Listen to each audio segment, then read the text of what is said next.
की जय। श्री गोसाई जी परम दयाल की जय।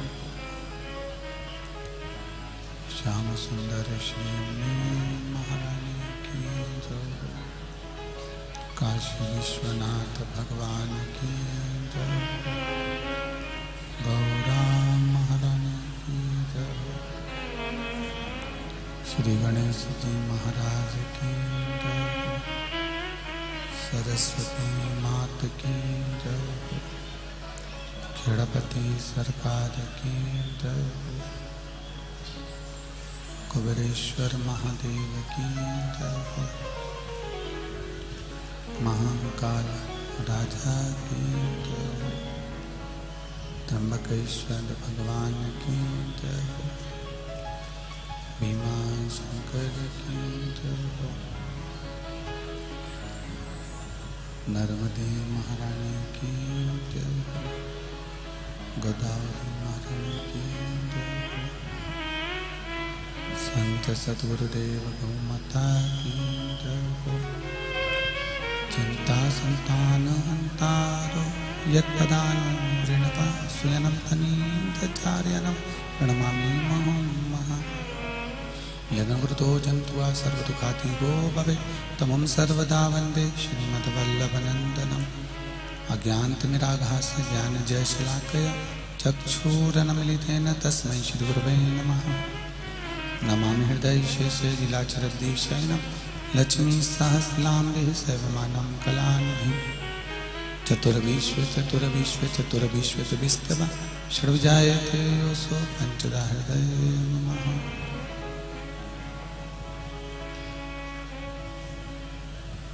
बोल विश्वनाथ भगवान की जय। ओम नमः शिवाय। ओम नमः शिवाय।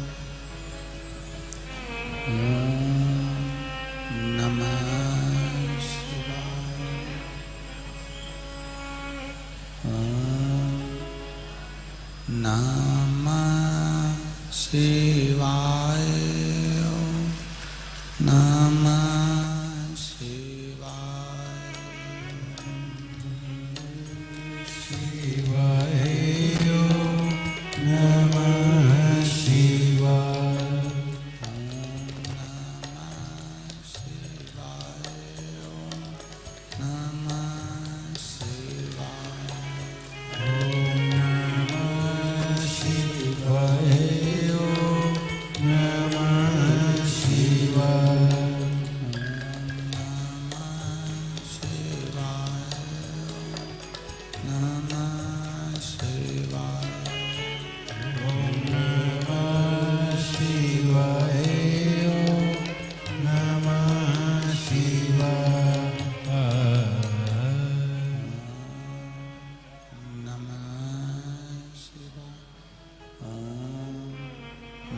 विश्वनाथ भगवान की जय। महाकाल राजा की जय। कुलवरेश्वर महादेव की जय। संत सत। थोड़ा चोंगा जैसा आवाज आ रहा है, उसको सेट कर लो। भगवान शिव भौगड़दानी त्रिकालदर्शी कैलाशी अविनाशी देवादिदेव महादेव जो संपूर्ण विश्व का कल्याण करने वाले हैं, संपूर्ण जगत का उद्धार करने वाले हैं, ऐसे देवादिदेव महादेव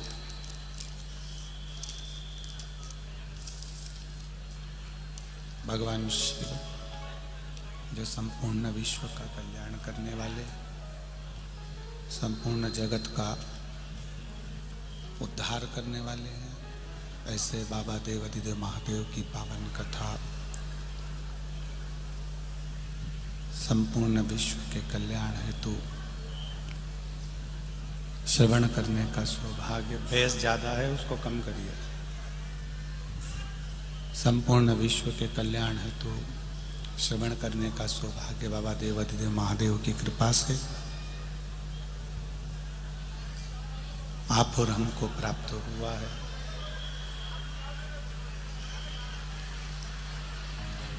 भगवान शिव भौगड़दानी त्रिकालदर्शी कैलाशी अविनाशी जिनकी अनुपम कृपा, दया, उदारता, करुणा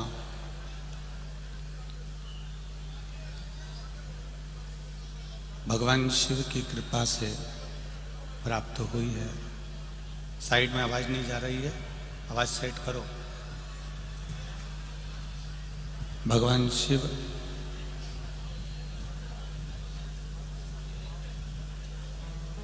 मालेगांव की ये पावन पुण्यमय आनंदमय भूमि, आवाज नहीं आ रही है, पीछे भी आवाज नहीं आ रही है। भगवान शिव की पुण्यमय पवित्र आनंदमय करने वाली मालेगांव की ये पावन धरा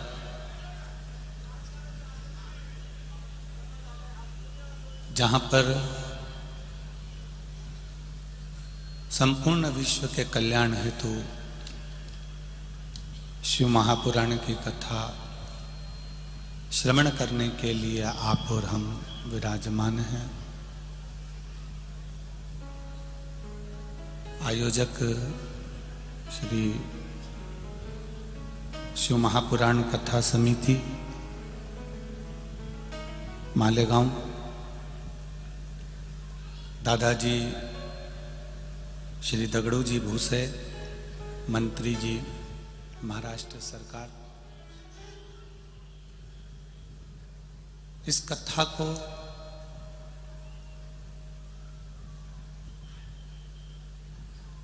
संपूर्ण विश्व के कल्याण हेतु, संपूर्ण जगत के उद्धार हेतु श्रवण करने का सौभाग्य मिला है। बाबा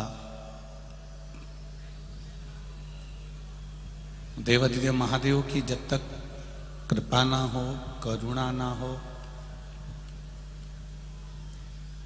तब तक हम 2 कदम चलकर भी भगवान के पास में नहीं पहुंच सकते।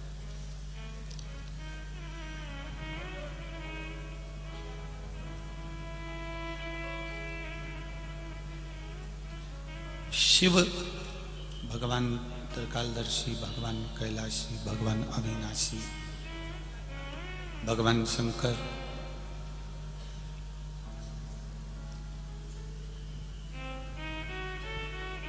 जैसे देवों में भी देव महादेव हैं, देवताओं के भी अगर कोई देव हैं तो वो महादेव है। उसी तरह आपके, हमारे सबके लिए, अगर कोई बड़ा है, वृद्ध है, चोंगे जैसी आवाज आ रही है, उसको क्लीन करो ना।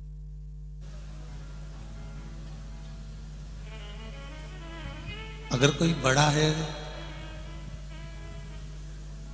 करुणा करने वाला है, उदार है, दया करने वाला है, कृपा का सागर है,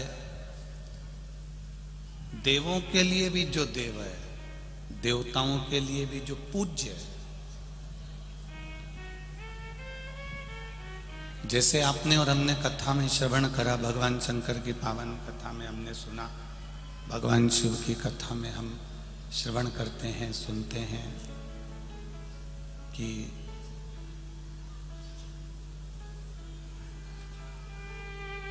पीछे आवाज नहीं जा रही है।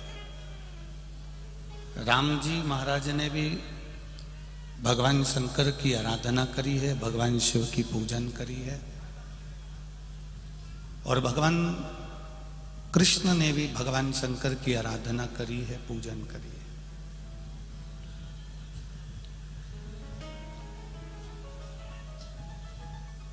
अर्थात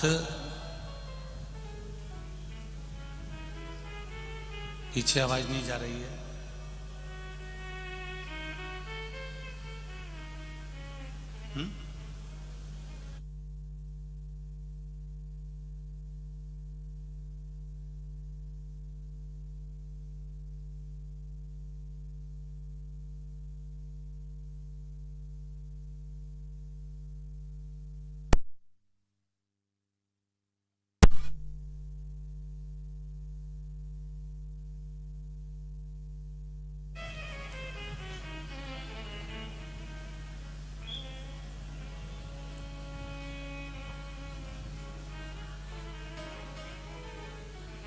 शिव कथा कह रही है, भगवान शंकर का संवाद कह रहा है, शिव महापुराण की कथा कह रही है। देवों में भी जो देव हैं वो महादेव है।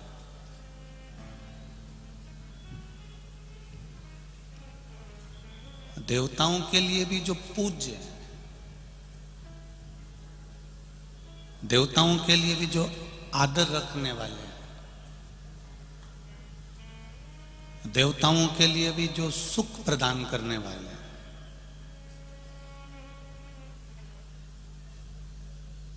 वो महादेव है। जब मेरे राम जी महाराज लंका पर चढ़ाई करने के लिए जा रहे हैं और विजय प्राप्त करना चाहते हैं और उनको कुछ सुख का, आनंद का अनुभव दिख रहा है, तो वो भगवान शंकर की आराधना करते हैं, भगवान शिव की भक्ति करते हैं। इससे ही हमें प्रेरणा मिलती है, इससे ही हमें सीखने को मिलता है कि भगवान भी जिसका भजन कर रहे हैं, मेरे राम जी महाराज भी जिसका स्मरण कर रहे हैं, मेरे कृष्ण भगवान भी जिसका स्मरण कर रहे हैं, वो कोई साधारण नहीं हो सकता, वो विश्व का कल्याण करने वाला हो सकता है, वो देवाधिदेव महादेव हो सकता है।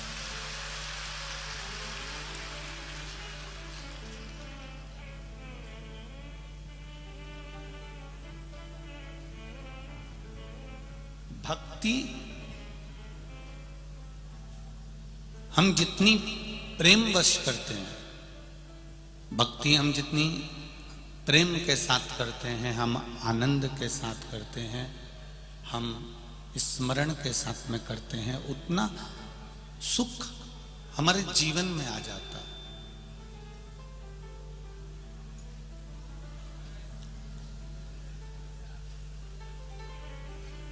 भजन करो, स्मरण करो, कीर्तन करो, मंत्र जाप करो, नाम जाप करो, या मंदिर जा रहे हो, एक लोटा जल चढ़ाने के लिए जल चढ़ाओ, या आप जिस व्रत को कर रहे हो, साधना को कर रहे हो, उपवास कर रहे हो, भक्ति कर रहे हो, उसमें भजन का जो बल है वो अहंकार से विहीन होना चाहिए, अभिमान को हटाकर होना चाहिए। जब हम अहंकार को छोड़कर भगवान का भजन करते हैं, अभिमान को त्याग कर भगवान का भजन करते हैं, तो उसको भगवान स्वीकार करते हैं।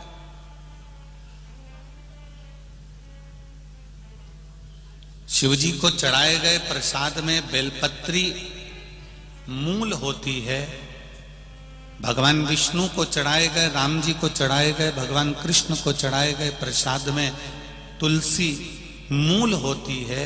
उसी तरह भगवान के भजन को करने के लिए अहंकार विहीन होना चाहिए, तो भगवान उसको स्वीकार कर लेता है, उसको प्राप्त कर लेता है।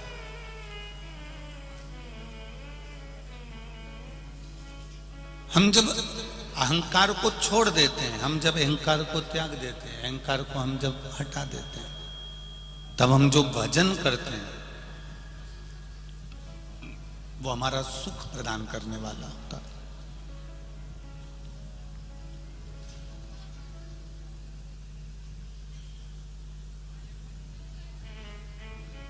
बहुत सारी गीली लकड़ी है,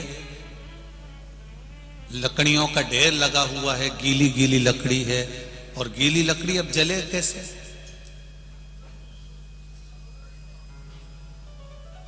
जैसे गीली लकड़ी जलती नहीं है तो उसको सूखी लकड़ी के साथ में जला दिया जाता है तो वो जल जाती है। जलती कि नहीं जलती?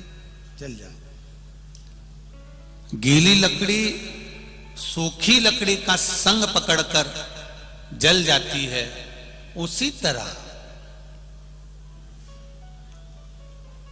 बुरा व्यक्ति किसी अच्छे व्यक्ति का अगर संग पकड़ ले, कोई भजनावली का, कोई कीर्तनी का, कोई मंत्र जाप करने वाले का, कोई नाम जाप करने वाले का, कोई कीर्तन करने वाले का, कोई स्मरण करने वाले का अगर संग पकड़ लेता है तो निश्चित है वो भी तर जाता है, पार उतर जाता है।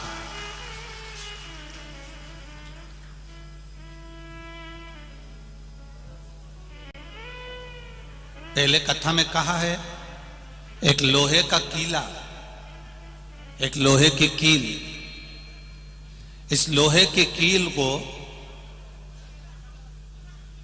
नदी के उस पार लेकर जाना है। तुम्हें नहीं जाना है, केवल कील को नदी के पार जाना, केवल उस लोहे के कीले को नदी के पार उतारना।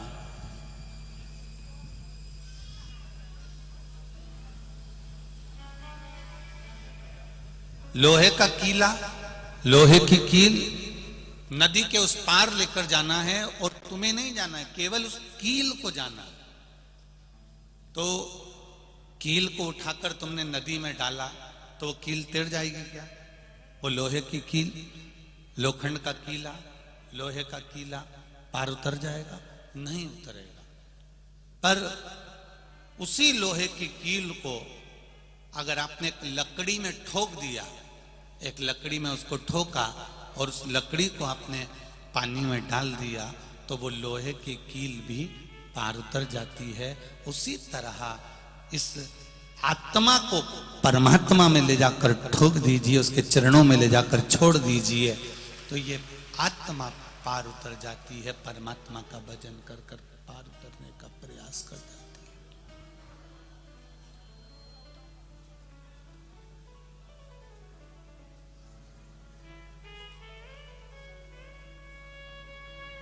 बहुत गहरा संसार सागर, भव सागर बहुत गहरा है।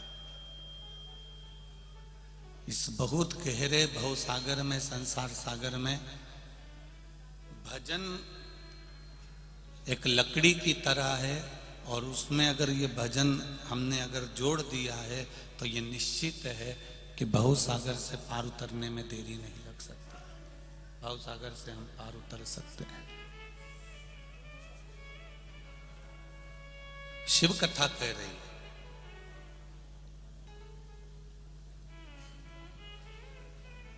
भगवान शंकर का संवाद कह रहा है, शिव तत्व कह रहा है।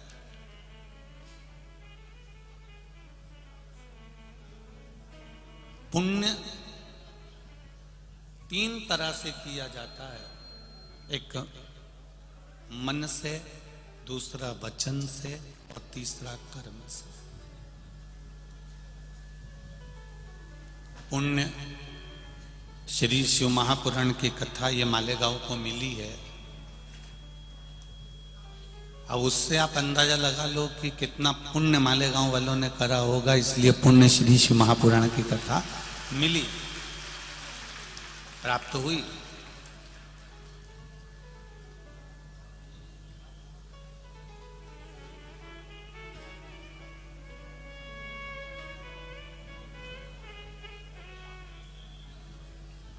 कई लोग कहते हैं गुरुजी हमने व्रत रखा, हमको पुण्य मिलेगा कि नहीं मिलेगा? हमने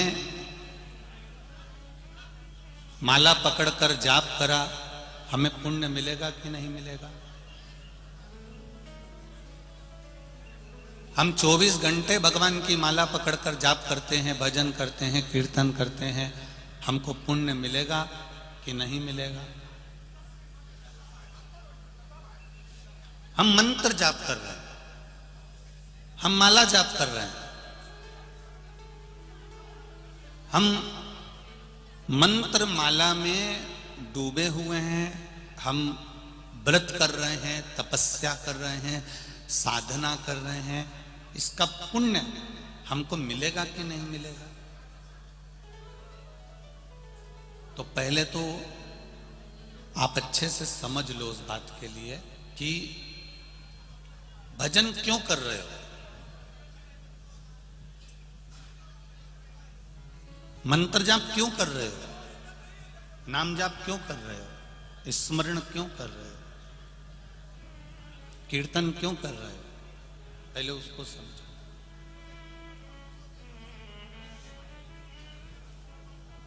हमने पुण्य कमाने के लिए कोई मंत्र का जाप नहीं करा, हमने पुण्य कमाने के लिए भगवान का भजन नहीं करा।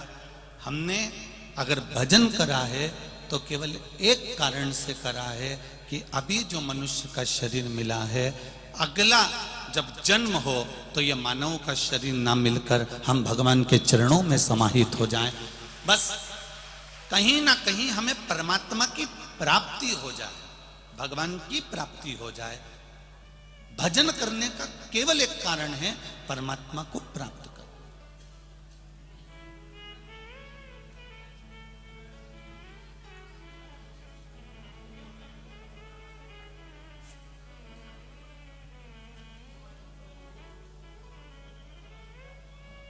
एक बेलपत्री में 3 पत्ती होती हैं।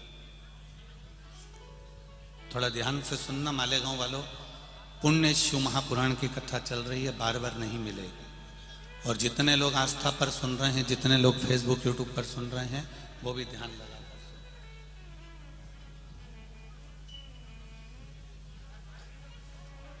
पुण्य शिव महापुराण की कथा की ये 3 बेलपत्र में 3 पत्तियां होती हैं।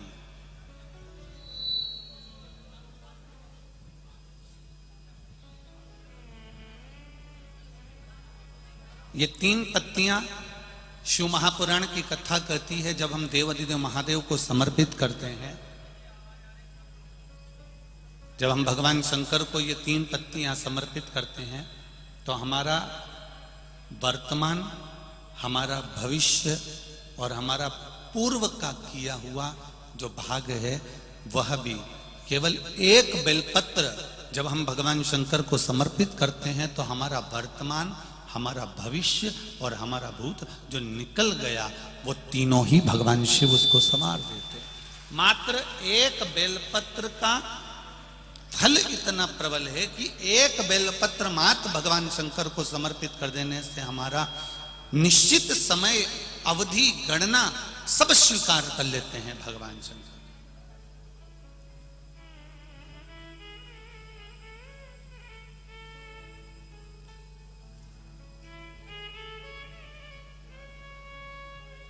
एक बेलपत्र की 3 पत्तियां नहीं है। एक बेलपत्र में जो ब्रह्मा विष्णु महेश हैं, एक बेलपत्र में जो हमारा जीवन है, एक बेलपत्र में जो हमारे देव अधिदेव महादेव विराजमान है, एक बेलपत्र में जो माँ जगज्जननी दुर्गा भवानी विराजमान है, एक बेलपत्र में जो नारायण लक्ष्मी विराजमान है, एक बेलपत्र में जो ब्रह्मा ब्रह्माणी विराजमान है, एक बेलपत्र के अंतर्गत जो मेरे देव अधिदेव महादेव की 64 योगनियां विराजमान है, एक बेलपत्र के अंतर्गत 33 कोटि देवी देवता विराजमान है, एक बेलपत्र के अंतर्गत संपूर्ण ब्रह्मांड का सुख विराजमान है। वो बेलपत्र कोई साधारण नहीं होती। शिव को चढ़ा देने पर वो बेलपत्री का सुख हमारे जीवन पर्यंत प्राप्त हो जाए।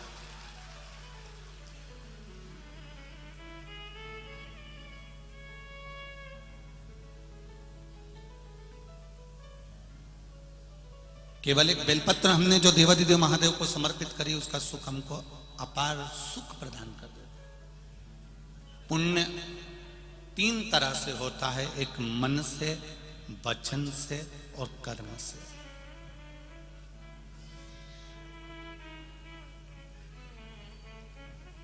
अब जरा ध्यान देना,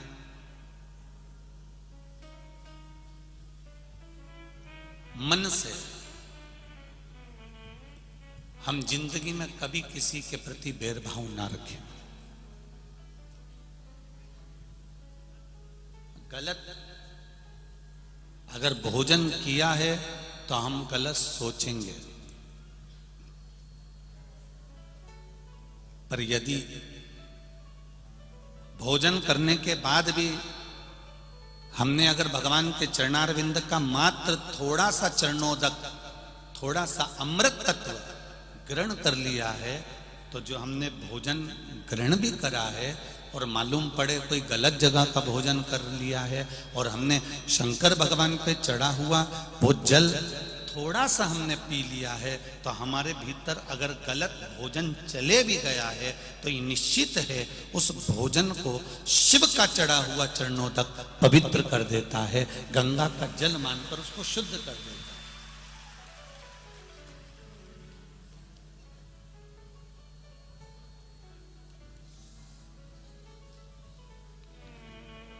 दो विष होते हैं, 2 तरह का विष होता है। एक विष भोजन में मिलाया जाता है और एक विष कानों में मिलाया जाता है। जरा ध्यान देना मालेगांव वालों और जितने लोग आस्था चैनल पर सुन रहे हैं वो भी। एक विष भोजन में मिलाया गया है और एक विष कानों में घोला गया है। ये 2 विष हैं। इसमें एक विष जो भोजन में मिलाया गया है उस विष से तुम बच सकते हो, पर जो कानों में जहर उगला गया है उससे जिंदगी में कभी बचला नहीं जा सकता, कभी नहीं बच सकते उससे कभी बचा नहीं जा सकता। आप उससे कितना भी प्रयास कर लो नहीं बच सकते।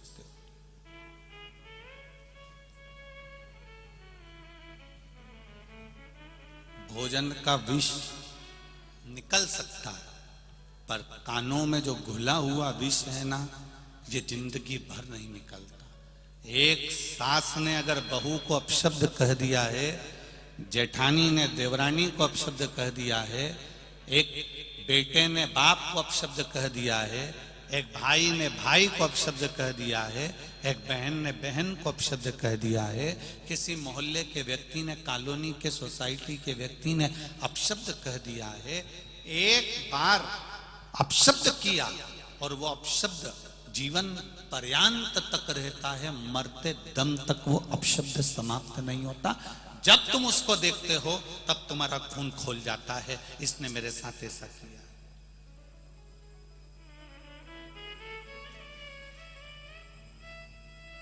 इसने मेरे साथ ऐसा किया, इसने मेरे साथ ये कर दिया, इसने मेरे साथ वो कर दिया। ये अपशब्द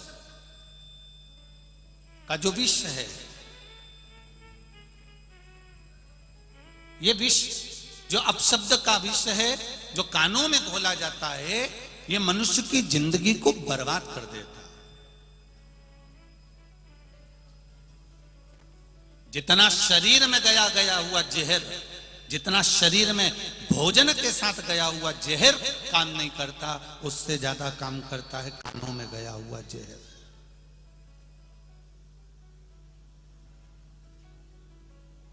आज संपूर्ण विश्व में, संपूर्ण ब्रह्मांड में कर ही क्या जा रहा है। आज किसी को भी भोजन में जहर नहीं दिया जा रहा है। आज के जमाने में सबसे ज्यादा जहर उगला जा रहा है तो इन कानों में उगला जा रहा है।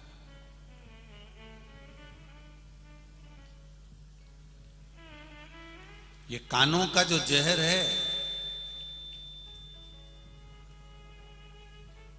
ये जीवन को नष्ट करने वाला।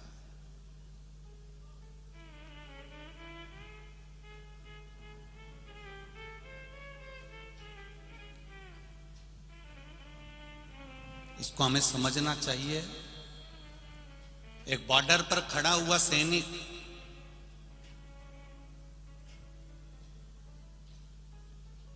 भारत और चीन की बॉर्डर पर खड़ा हुआ है, कहीं कहीं की बॉर्डर पर खड़ा हुआ है। एक बॉर्डर पर खड़ा हुआ सैनिक वेतन के लिए नहीं लड़ता है कि मुझे तनख्वाह मिल रही है इसलिए मुझे बॉर्डर पर जाकर इस कड़कड़ाती हुई धूप में, इस कड़कड़ाती ठंड में, इस कड़कड़ाती हुई बारिश में, इस बिजली में मुझे खड़ा रहना है।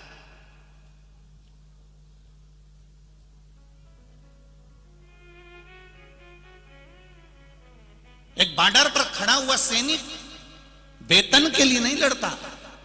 एक भारत का सैनिक, बॉर्डर पर खड़ा हुआ सैनिक वेतन के लिए नहीं, अपने वतन के लिए लड़ता है, इसलिए वो अग्रण्य होता है।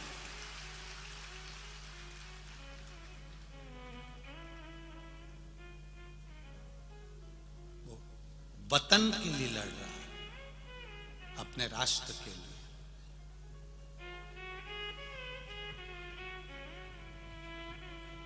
और शिव कथा कह रही है थोड़ा सा पुण्य। हमने पहले भी कथा में कहा, आज फिर कहते हैं, जब एक लोटा जल आप देव अधिदेव महादेव को चढ़ाएं तो चढ़ाते समय भगवान देव अधिदेव महादेव से ये भी प्रार्थना करें कि जो बॉर्डर पर खड़े हुए हैं या हमारी राष्ट्र की रक्षा के लिए खड़े हुए हैं, वो जीवित अपने घर में आए, उनकी बॉडी ना आए। इसका स्मरण देव अधिदेव महादेव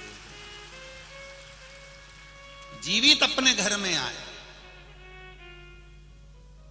एक लोटा जल हमें वो बॉर्डर पर खड़े हुए सैनिकों के लिए, जो राष्ट्र की सेवा में लगे हुए ये आदिक सभी लोग हैं, इनके लिए भी हमको एक लोटा जल समर्पित करना चाहिए कि राष्ट्र के लिए लड़ रहे हैं।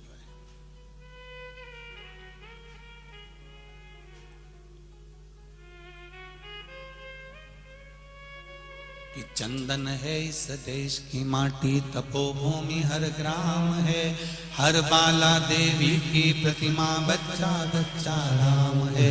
जिसके सैनिक समर भूमि पर गाया करते गीता है, उसी माटी के हल्के नीचे खेली करती सीता है। ये चंदन है भारत की भूमि, कोई साधारण भूमि नहीं है।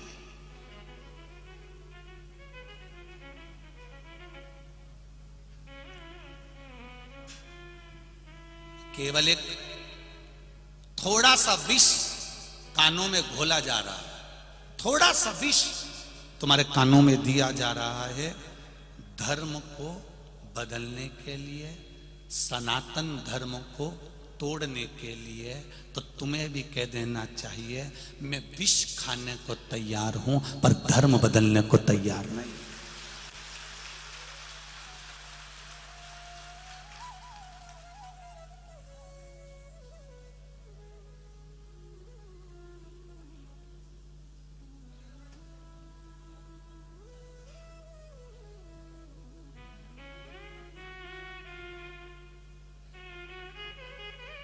अपना धर्म छोड़कर, सनातन धर्म को छोड़कर हम अन्य धर्म में प्रवेश ना करें।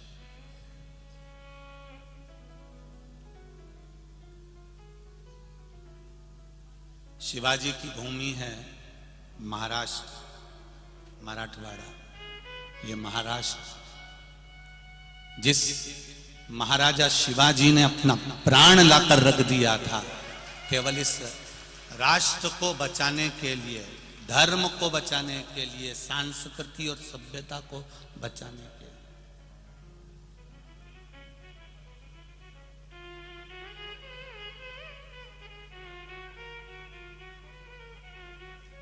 एक ही आवाज आती थी चारों तरफ से। जब महाराणा जब शिवाजी निकल कर जाते थे तो चारों तरफ से एक आवाज आती थी, हर हर महादेव।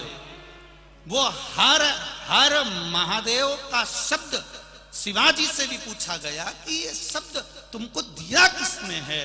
तो शिवाजी कहते हैं ये मेरी मां का दिया हुआ शब्द है।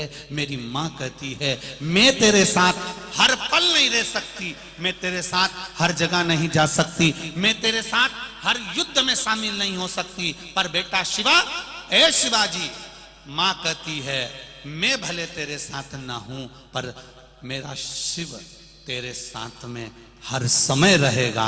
वो हर हर महादेव के रूप में रहा, वो आज भी साथ में, हर पल, हर घड़ी, हर क्षण।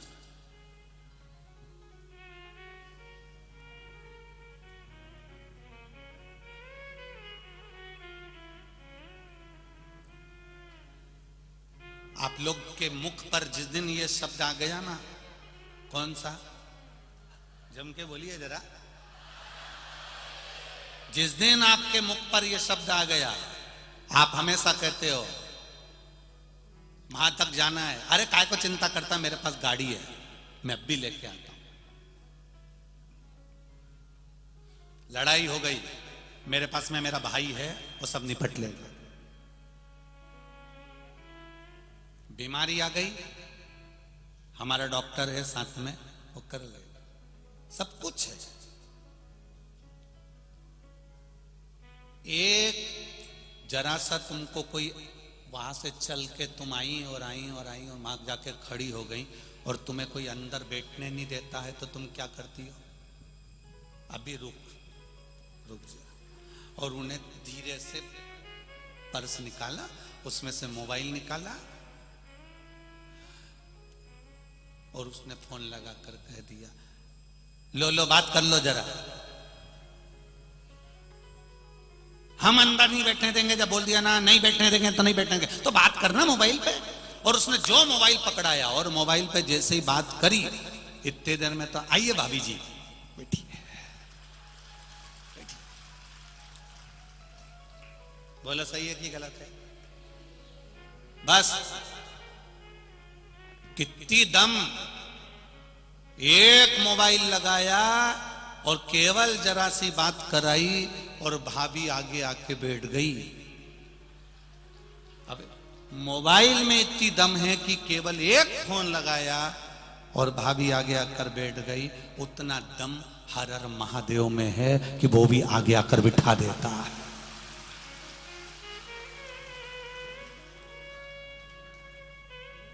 कोई आगे नहीं बैठने दे रहा है, कोई काम अटक गया है, कोई काम रह गया है, तो फिर मोबाइल लगाया जाता है, मैं यहाँ खड़ी हूँ तो मुझे लेने आ जाओ। बहुत भीड़ है, मैं बाहर खड़ी हूँ तो मुझे लेने आ जाओ। उसी तरह एक शब्द हम भी देवादिदेव महादेव से कहते हैं, हे भोले बाबा, संसार सागर में भटका हुआ हूँ, पड़ा हुआ हूँ, बहुत कष्ट में हूँ, आप मुझे संभालने आ जाओ। तब देवादिदेव महादेव डमरू बजा देते हैं और आपको अपना लेते।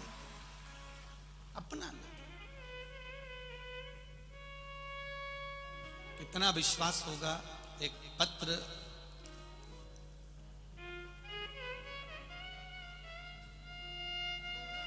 पायल सुजेंद्र सरोदे, गोलेगांव भुसावल, जिनका मोबाइल नंबर ये है। 9 वर्ष की लड़की है। मैं चाहूंगा आस्था चैनल पर इस बच्ची को दिखाइएगा जरा।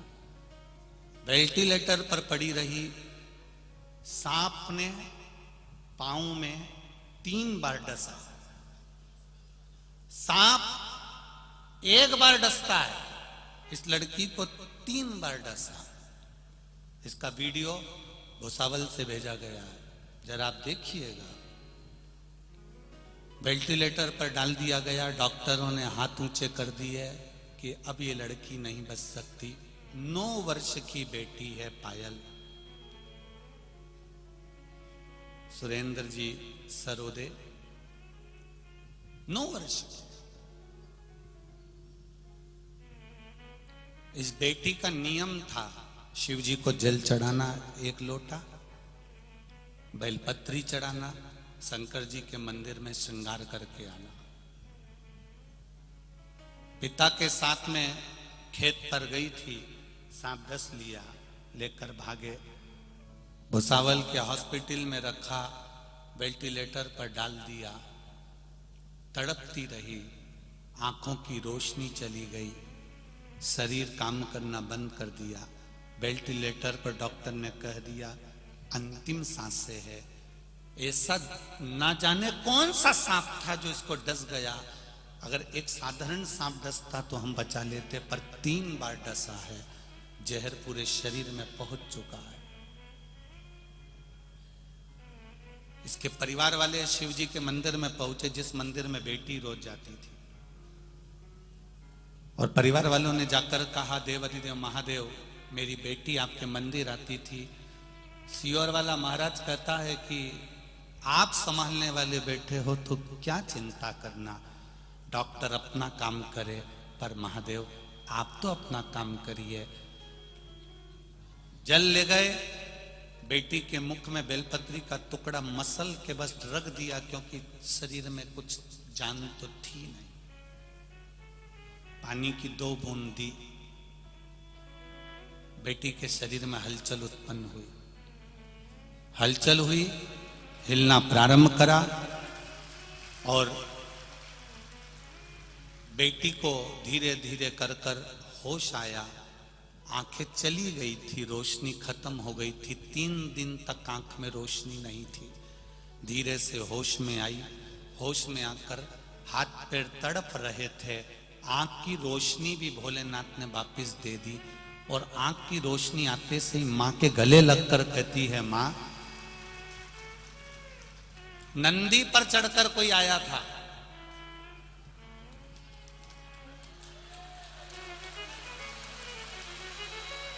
वो बेटी का फोटो देखिए जो तड़प रही है। नंदी पर चढ़कर कोई आया था, और इसमें लिखा है उसके साथ में पार्वती जी, कोई स्त्री बड़ी सुंदर, एक लाल कलर की साड़ी पहनी थी, बड़ी सी बिंदी लगी थी, पीला सिंदूर उसके मांग में था। 9 साल की बेटी अपनी मां को कह रही है, और मां वहां पर पास में वो सियोर वाला महाराज भी खड़ा होकर श्री शिवाय नमस्तुभ्यम चिल्ला रहा था। और बेटी का कितना प्रेम होगा जरा सोचिए।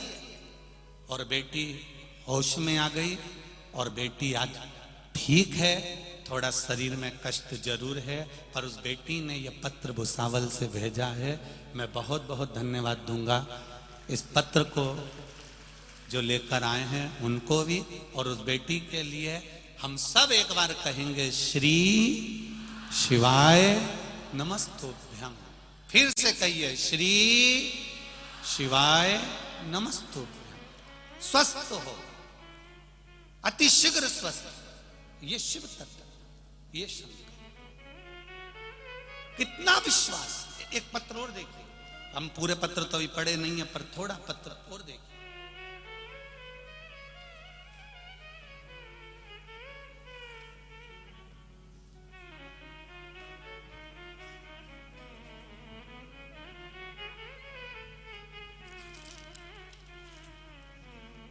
मोनिका